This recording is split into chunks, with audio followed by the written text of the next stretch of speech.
haddii aan doonayna gaalada inay diinteenna uga sheegno markiiba waxay ku weydiinayaan kitaabka qur-aanka inaan u keenno si ay usoo akristaan ay usoo fiiriyaan qur-aankana ilaahay wuxuu leeyahy laa yamasuhu ila almutahharuun marka sidee baan yeelaynaa arrintaas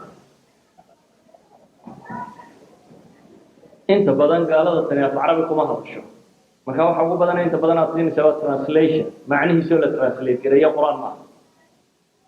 marka maxamed cali yusuf ama bixtal ama qoladaas translation ama kuwa sacuudigu sameeyay translation weeye waxa dadaan translation kana dee lama yiraahdo la yamasuhu ila almutahharuun waa macne la translate gareeyo marka waad siin kartaa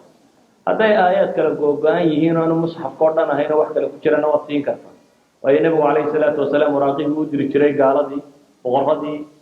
duwalka kale xukumayay aayado quraan ah ku qoran oo ugu yeedhay marka waxaan filayaa inaanay wax adag ahayn wallahu a'lam